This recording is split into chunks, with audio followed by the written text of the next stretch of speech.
கொசு கடித்தால் நல்லதா? அது ஏன் கடிக்குது? நல்ல கொசுவும் நோய் பரப்புவதா? எல்லா கொசுவும் நோய் பரப்புமா? இங்க பாருங்க, யாருடைய ரத்தம் சுத்தமாக இருக்கிறதோ அவர்களை கொசு கடிக்கவே கடிக்காது. ஒருத்தரை கொசு கடிக்குதுனாவே ஆரோக்கியமாக இல்லை என்று அர்த்தம்.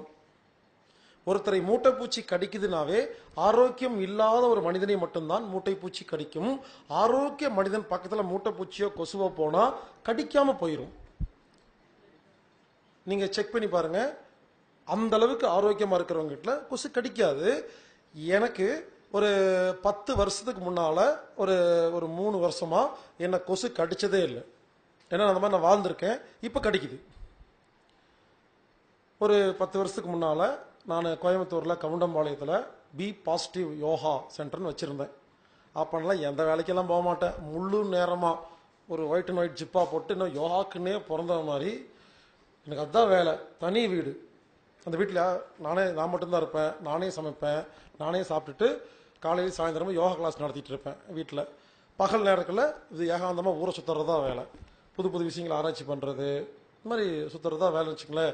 இப்படி ஒரு 3 வருஷமா இருந்தேன். எந்த ஒரு நெகட்டிவ் இல்லாமல் வெறும் பாசிட்டிவ் மட்டும்தான். இன்னைக்கு தூக்கம் வந்தால் தூங்கிடுவேன், நாளைக்கு போஸ்ட்பான் பண்ணிடுவேன். இப்படி நினைச்சா ஊர் சுற்றுறது, கோர்ஸ் போகிறது, யோகா பண்ணுறதுன்னு முழு நேர வேலையாக பண்ணிட்டு இருந்தேன். அப்போ அந்த ஊரில் கவுண்டம்பாளையத்தில் ஏகப்பட்ட கொசு. எங்கள் வீட்டுக்குள்ளே அவ்வளோ கொசு இருக்கும், என்னை மட்டும் கடிக்காது. சில நேரத்தில் என்ன பார்க்கறக்கு யாராவது வருவாங்க. நான் தான் கொசு வலை இல்லாமல் கொசுவத்திலாம் படுத்து தூங்குவோம் இல்லையா. வந்தவங்க நைட்டு ஃபுல்லாக ஒரே கொசுங்க யாருதுன்னு போயிடுவாங்க. நான் இல்லைம்மா அவங்க இருக்குமாங்க. அன்னைக்கு தான் கண்டுபிடிச்சு, அது வரைக்கும் எனக்கும் தெரியாது. நான் சொல்கிறேன், இந்த வீட்டில் கொசுவே இல்லை, என்ன கடிக்கல. அப்புறம் தான் புரிஞ்சுது, ஆரோக்கியமாக இருக்கிற ரத்தம் சுத்தமாக இருக்கிற உலகத்தில் யாரையும் கொசு கடிக்காது, மூட்டைப்பூச்சி கடிக்காது. என்னங்க அதுக்கு அதோட உணவு கெட்ட ரத்தம் தான். கொசுவின் உணவு கெட்ட ரத்தம். ஒரு நிமிஷம் புரிஞ்சுக்கங்க.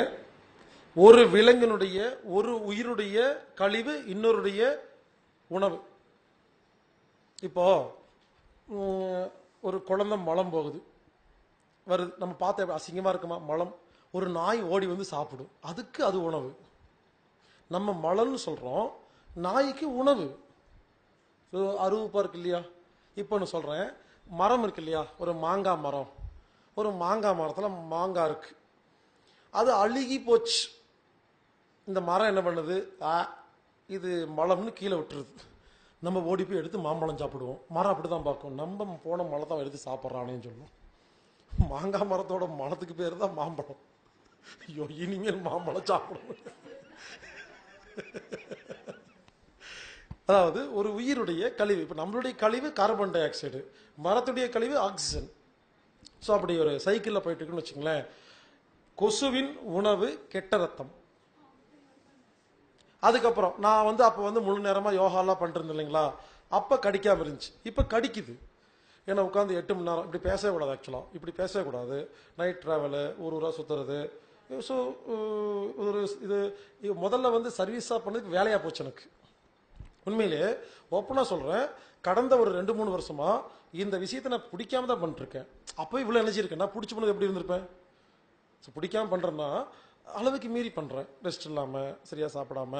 இன்னைக்கு நைட்டு விட்டா 4 நாளைக்கு தூங்குவேன்னு வச்சுங்களேன். பட் நாளைக்கு ப்ரோக்ராம் இருக்கு, அந்த மாதிரி. ஸோ அந்த மாதிரி எல்லாம் இல்லாம பழைய மாதிரி எல்லாத்தையும் விட்டுட்டு அந்த மாதிரிலாம் பயிற்சி எல்லாம் பண்ணும்பொழுது மறுபடியும் கொசு கடிக்காது. ஸோ கொசு கடிக்கணும்னா கெட்டறத இருந்தால் மட்டும் தான் கடிக்கும். யோசிச்சு பாருங்க. யாராவது நீங்க கொசு கடிக்காத அளவு, நீங்க உங்க வீட்டிலே சில பேர் இருப்பாங்க, சில பேர்த்து கொசு கடிக்காது. செக் பண்ணி பாருங்க. அவங்க சொல்லுவாங்க கொசு கடிக்காதும்பாங்க. மனசுக்கு பிடிச்ச மாதிரி வாழ்ற யாரையும் கொசு கடிக்காதுங்க. ஏன்னா மனசுக்கு பிடிச்ச மாதிரி வாழ்றவங்களுக்கு ரத்தம் சுத்தமா இருக்கும்.